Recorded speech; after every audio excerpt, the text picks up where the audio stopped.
Well, hello, I am Kevin John, and thank you for joining me for this ABC 10 Plus special. Now, for those who love high school football, this show is for you. We'll be taking a look at high school football in the Sac-Joaquin section, from some of the biggest games to top plays from the 6th week of the season. Can't believe the season is already halfway over. We'll get things started looking ahead to our ABC 10 Game of the Week. Here's Matt George with the preview. To play in the Sierra Foothill League, you can't be afraid of adversity. After a hard-fought loss to the Oak Ridge Trojans, the Granite Bay Grizzlies are ready to bounce back. They're using the loss to become greater. We always preach, responding as best as you can, as humble as you can, which I think we do really well. I think coming off this Oak Ridge loss, I think we really tuned into practice. I think we're practicing a lot better, a lot faster, a lot harder. And I think we respond really well, honestly. Our guys have played really hard every ball game. They've played really hard in the wins. They played really hard in the couple losses, like you said. And so I think this group will respond well. We play another really good team this week, so we got our work cut out for us. But it's been a good, resilient group, so hopefully that'll help us. Meanwhile, the Del Oro Golden Eagles are back to the excellence they're known for. After going just 2-8 last season, Del Oro is 4-1 to start the year, and it's safe to say they've got their swagger back. The secret this year has been just bonding. We're a very tight unit, as Coach Perry likes to say, we're one. And so we take pride in that, being close with our brothers and really just keeping that relationship tight. We come out here since the first day we're out of school and just been grinding all summer in the heat. Whatever the weather is, we're all out here just being together, living up as family on the football field where we all love to be. That's the challenge. It's the rising up when nobody counts on you, and the only people that believe is our locker room, and that's a cool thing. That's a cool thing for them to experience. It's just a life lesson, and all these guys will have with them forever.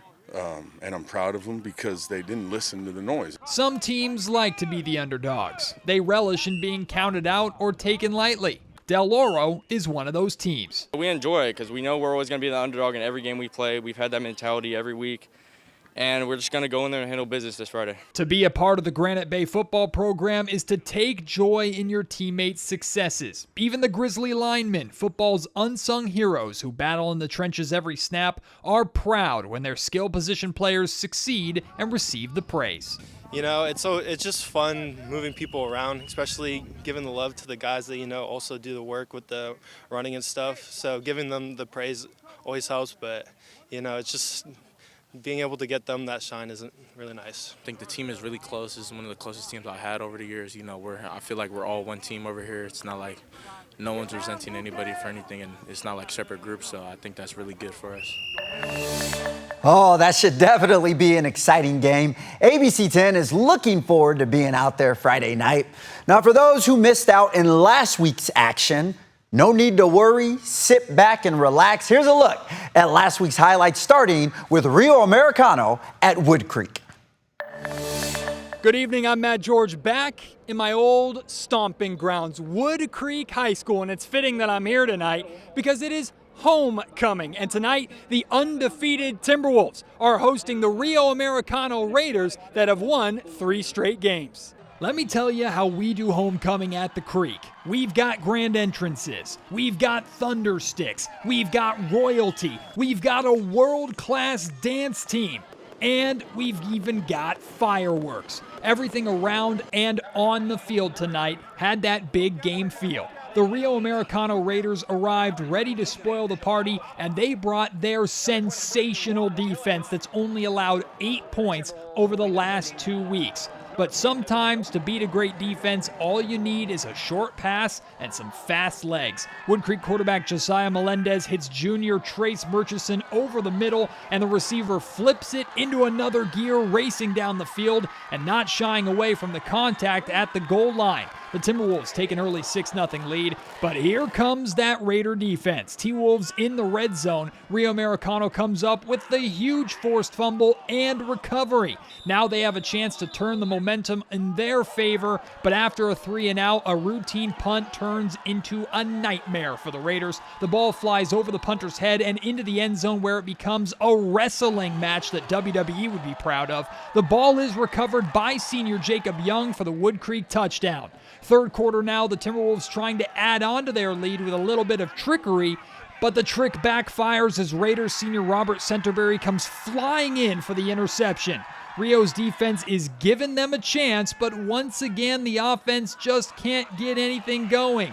Woodcreek makes it 20-0 with an almost exact replica of their first touchdown pass. Melendez and Murchison come together again for another score.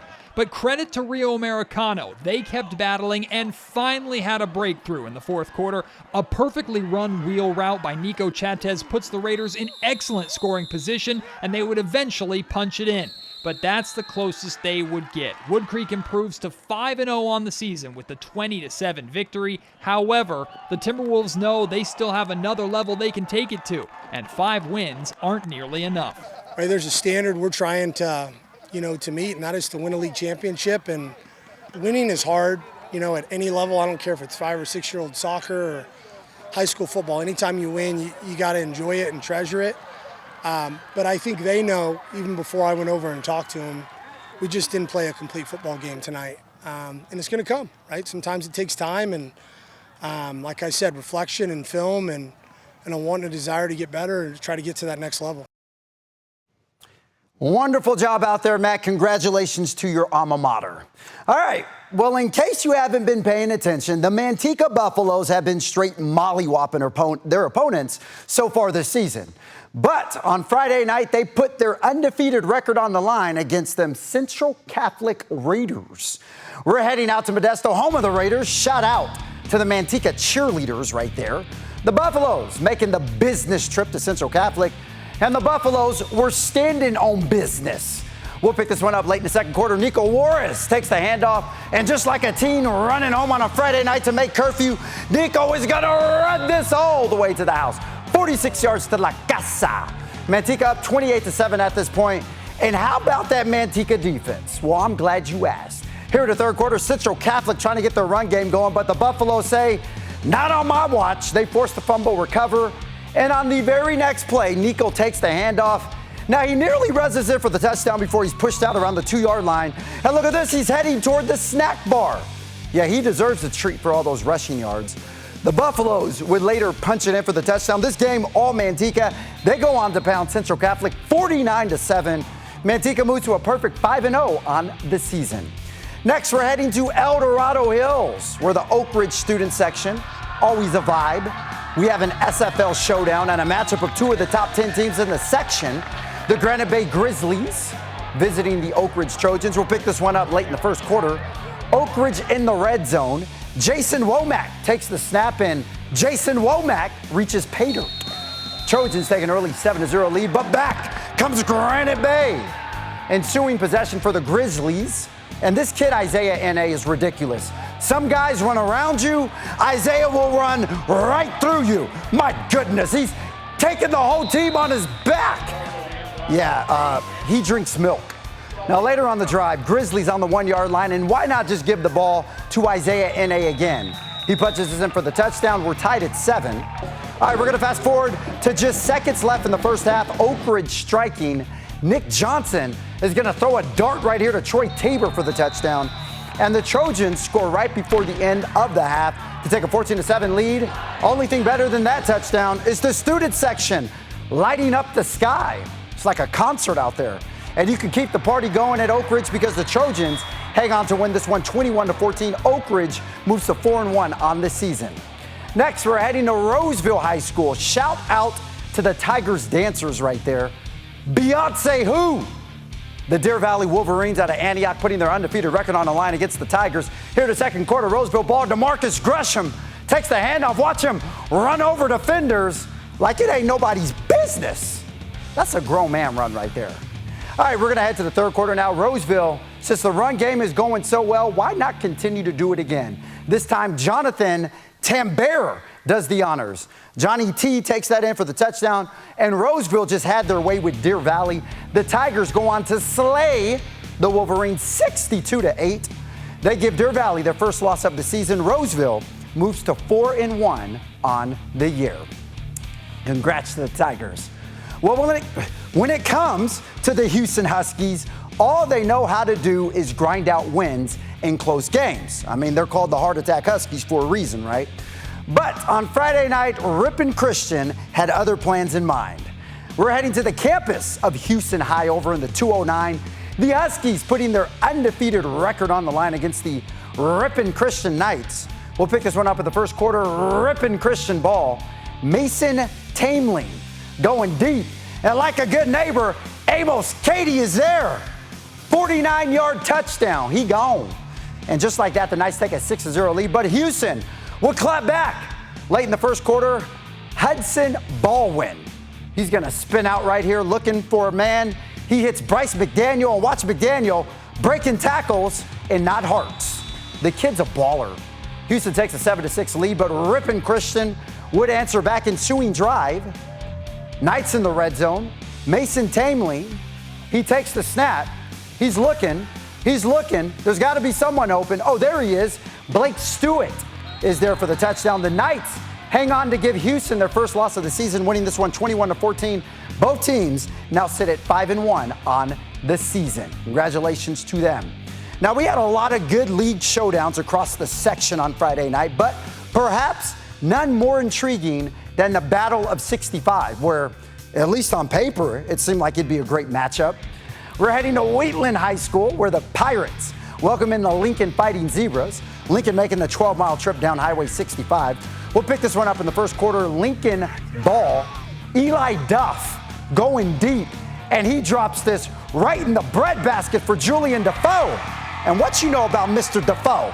He takes that in for the touchdown. Just like that, Fighting Zebras take a 7-0 lead. To the second quarter now, Lincoln on the attack. Brock Gaylor takes the handoff. This dude runs smoother than a jar of Skippy. It's so poetic. Lincoln up 13-0, but Wheatland says, hey, we can run the ball too. Johnny McKnight takes the handoff. This guy has more bounce to the ounce. Breaking tackles, nearly takes this in for the house call before he's brought down. That drive wouldn't lead to anything, so back comes Lincoln. It's Brock Gaylor again. Another touchdown for the kid. Hope you had Brock on your fantasy team. Lincoln goes on to blank Wheatland, 33-0. And look at this, y'all. We had some fireworks at the end of the game. Because, baby, you're a firework. The Fighting Zebras moved to 4-1 on the season. All right, next we're heading back up 65 to Roseville, where the West Park Panthers hosting the Destiny Christian Academy Lions. Early on, Panthers in the red zone. Maddox Ryan Newman takes the handoff, cuts this outside, nearly gets in for the touchdown. Didn't matter, though, because the Panthers would later punch it in for the touchdown right here. That's Declan Schindelbauer who plunges in. But see, Destiny Christian saw that, and apparently they took that personally. Ensuing drive, the Lions are in the red zone. And we don't have number 9 on the roster, but give the man some credit for beasting his way in for the touchdown right there. That's a grown man run. Yeah, number 9 drinks milk. West Park goes on to win this one 38-20. Panthers move to 3-3 on the season. Next, we're heading to Yolo County, Woodland to be exact, where the Pioneer Patriots are playing host to the top 25 Sacramento Dragons. Patriots hoping to serve the Dragons their second L of the year. Spoiler alert, that would happen. We'll pick this up in the third quarter. Dragons ball. LaRon James Radcliffe going deep. It's completed, but to the wrong man. That's Devion Corley, who pulls down the interception. He's fired up, rightfully so. But the Dragons would clap back here in the third quarter. Cordell Radcliffe takes the handoff. He runs this up the gut for the touchdown. That puts Sac High up 20-14. But back comes Pioneer. Yeah, Devion Corley. He's going to take the handoff here. And just like tweens running to Golden One Center to see the Jonas Brothers in concert on Friday night, Devion is going to run this all the way to the house. Incredible play there. This game was a lot of back and forth, but in the end, Pioneer shocked Sacramento High to win this one 42-40. Now staying in Yolo County. Next, we're heading to the campus of Davis Senior High School. By the way, shout out to the band right there, making it funky. The Blue Devils welcome in River Valley out of Yuba City. Student section, lit. We'll pick this one up in the first quarter. Unfortunately, Davis doesn't have a roster on Max Prep, so check out number 52. He just snatches the lunch out of the running back and then runs this in for a touchdown. Oh, that was just so disrespectful, y'all. Now later in the quarter, Davis back on the attack. Number 32 takes the handoff. He's going to reach blue dirt, or as we call it, pay dirt. That put Davis up 13-7, but give credit to River Valley. They fought in this one. Don't believe me, just watch. Falcons ball here. Jaden Walker going deep. And Joshua Kella says, "See ya, fella." He runs this in for the touchdown. Unfortunately, we did not get a final score on this game, but Davis was up 19-13 with about 46 seconds left in the first quarter. What another great week it was for high school football. Now, as for our guests today, we're welcoming in a team fresh off of a big game. They join Matt George and I in the studio. As you guys can see, we are joined by some special guests here in the studio. And these are not just any special guests. Now, there's just a handful of teams throughout the Sac-Joaquin section who are still undefeated when it comes to high school football. And we are delighted to have one of those teams here in the studio with us. We have the East Union football team out of Manteca. And let me introduce these guys to you. Representing the Lancers, we're actually going to start off over here first. The guy with the cool hair, Jackson Fay. All right, the guy right next to him, Braden Camara. Great hair too, Braden. All right, we're going to go over this side. The guy with the slick back hair, the one and only Kirk Simone. And right next to him, the head coach of this operation, the one and only Jason Stock is here. Thank you guys so much for spending your Sunday afternoon here with us. We appreciate it. Yeah. Thank you. Thank you for having us. Thank you. Yes. Absolutely. Yeah. Well, off to a 6-0 start. Keep in mind, that's how many games you guys won total last year, and you've already run that halfway through the season. And these aren't games that you guys are just winning. For lack of better words, you guys have been mollywhopping your opponents along the way. What do you attribute that success and just that dominance that you guys have been playing with so far into the season? So what it all starts down with, it's team chemistry and how we click together. And it started back in the summer. We have done a very good job as a team coming together for everything because we all have one common goal. And the coaches have done a great job with supporting us and setting great examples on how each practice, game, how we should go through life. So that everybody is doing a great job working towards that one goal, and that is winning. Yeah, I want to back up on that. The brotherhood of the team is just, it's insane. For my 3 years on varsity, this is like the closest I feel like bond-wise I've had with a team. And the coaches, I mean, they just work us every single day, and that's the reason for our success.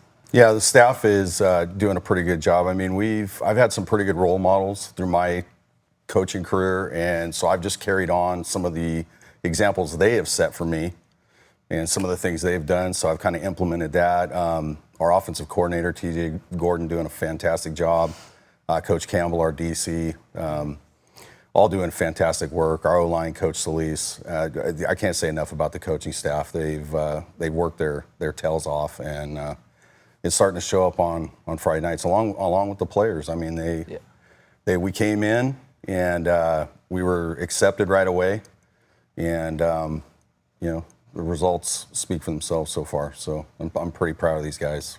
Well, like Kevin laid out, the Lancers are putting up massive scoring nights, game after game, 50s, 60s. I mean, it's crazy offensively, and we have the offense represented here. We got the quarterback, we got the running back, we got the wide receiver. And Jackson, I mean, from your perspective, what is it that has allowed the floodgates to open so much? I mean, every single opponent, they don't have an answer for you guys offensively. I think it's just been like a matter of us just playing our brand of football. It doesn't matter what team we're playing against, what they do. It's just about what we do. And I think that's why we've been so successful from the start, is just coaches coming in, setting an example of just play our brand of football, worry about us. And when we see from the top, starting with the head coach all the way down to us players just doing that and everyone buying into it, it's just we've just been just doing what we do. Now, you play on both sides of the ball. You're also a linebacker, and you can't have these wide margin of victories with also having the defense to back it up, right? Or you just have a shootout. What's been the secret to the defensive success, too, in addition to that great offense? I mean, a few guys to shout out. Eric Cortez, he's actually over there. Hoku Ape and Chris Gallego, they are just monsters. Chris Gallego and Hoku are both linebackers, and then D-tackle. They're the heads of our defense right now. And I feel like just the way we play on defense, 11 hats the ball, we flow to every single tackle, everyone's a part of it. And we've just been getting turnovers like crazy. I feel like that's the highlight of the defense. Yeah, and I think the offense also excels so much because of how much the defense is excelling. So we're going against each other, practice competitive every single day. Get into it, me and him get into it every now and then. But I think that's just great for just how competitive we are in the game. Because, I mean, we're going against each other, and I feel like he's one of the best around, and he feels like I'm one of the best. So just going against each other every single day just makes us that much better. Well, they say iron sharpens iron, and you guys are clearly doing that. Now, one of the things that Jackson referenced earlier is he said that you guys are playing the East Union brand of football. So, Kirk, you are the head of the offense there as the quarterback. How would you describe East Union's brand of football? So first of all, the offensive line each and every week does their very best, and they perform at a very high level. So that's where everything starts with. The offensive line, they're doing a great job, and they will continue to do so. And we have a great running game. We establish the run game early so that we can open up the pass game later on in the game. And we've been doing a great job in both those facets of the game, and we plan to continue that on through the rest of the season. Coach, I want to go back to before you accepted this job. What was it about the Lancers, this program, the school that attracted you and said, I want to represent that, I want to coach that group? One big part of that is I am an alumni. So I graduated from East Union in 1990, and I was actually part of the last VOL championship team at the school. And it means something to me. I think one of the reasons I do have quite a few alumni on my staff as well, because and other people that have ties to the school, and the love for the school and the feeling and the passion for it has helped kind of cultivate the culture we have right now as well.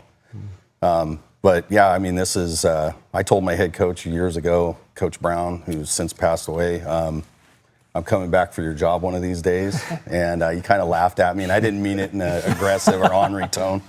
But, you know, this is where I want to be. And I look at these players and as my little brothers, in a sense, that, you know, I want to come back and help the school get better and just teach them about life and football. With that being said, you know, growing up in Stockton, I played against East Union a lot, and I'll tell you guys something. East Union has a lot of spirit. They have a lot of support there. Yeah. Those Lancer fans, they show up and show out. Yeah. Can you just describe what it's like, you know, for your home games, the environment that it's like out there, and just the support of the great community of East Union? Yeah, I mean, I feel like we have definitely one of the best, like, student bodies around. Like, they come out, they support the games heavily, big student section. And then also just, like, seeing, like, parents of graduated players, they still show up from our games. Like Luke Weaver graduated a few years ago. His dad shows up to our games. Sometimes he announces our games. So like just seeing those guys, all those people come out, just says a lot about the culture of East Union and that they still want to support us. Yeah, and the spirit of the team, it kind of gives us like that edge to want to win too. I mean, you got all these people in the stands cheering for us, coming out to the game, spending their time to come watch us, makes us want to, I mean, obviously win the game, give them a show. So that's what we do. Well, good stuff, guys. Good stuff. And if you guys would like to check out the 6-0 East Union Lancers, they have their schedule on their website. You can also find that on Max Preps as well. Definitely support this team that is in here. Thank you guys so much for joining us on the show tonight. We really appreciate it. Yeah, Thank you for having us. Thank you so much. Now, before we go, I want to introduce you to Daisy Throckmorton, who is making history her senior year at McClatchy High School, becoming the school's first female quarterback. Down, they go. Daisy throws dimes. Never in any of my years, probably 20 years or so, I've never seen a player, especially of Daisy's caliber, out on the football field with the boys. Never. The senior at McClatchy High School is believed to be the first female quarterback to play on the varsity football team in program history. I wouldn't want it any other way. I love playing quarterback, and it's never been about, you know, just trying to do something to be the first one to do it. It's just because I want to do it, and I happen to be the first one. Into the game checks number 13, Daisy Throckmorton. Even though Daisy serves as the backup quarterback, she quickly earned the respect of her teammates and coaches. You definitely have to prove that you're worthy of being out here and that you can hang with them, and I feel like they've expected that since they've seen me play flag football before. So as soon as I got out here and just throwing passes with them, they all were super respectful and very supportive of me. She's been a jewel to us. She continues to work hard every day. Whatever we ask of her, she does it. She doesn't take anything less, you know. Whatever the boys can do, she can do just as well. Daisy realized she had a special gift at a young age. Early in elementary school, I used to do clubs during recess and stuff and just be out there in the field playing with the boys, and I just always loved it ever since. Not only does Daisy give the boys a run for their money on the gridiron, she's also the starting quarterback of the girls' flag football team, a star on the girls' basketball team, and a 4.0 student in the classroom. Daisy is a winner through and through. Like whatever sport it is, basketball, flag football, tackle football, whatever the case is, you're gonna get everything that Daisy has inside. She's gonna leave it all out on the field. Her mechanics is really well. Her arm speed, her throws, her quick outs, her timing, everything is just prestige. And watch out, because Daisy isn't afraid of taking any hits on the field. My dad was pretty concerned about me getting injured and all that stuff, but I mean, I've played football before, I've been hit before, so it's nothing new. And her message to younger girls who want to be in her shoes one day? Yeah, honestly, just go for it. I mean, there's nothing stopping you. The boys see you and they know that you can hang with them. It's fine, and there's nothing that you got to worry about. You just got to go out there and do it. The first day is always the hardest, but after that, once you get used to it, it's nothing new. Such an inspiring young lady there. Now, Daisy is currently looking at several colleges. She plans to play flag football on the next level, and whatever she wants to do, I know she will accomplish. Well, this week should be great for high school football throughout our region, and be sure to watch us every Friday night at 11 p.m. for highlights from all the big games. And of course, we'll also have highlights on ABC 10 Plus, our free 24/7 streaming app, where you can keep up to date with sports, news, and weather. I'm Kevin John. We'll see you next time.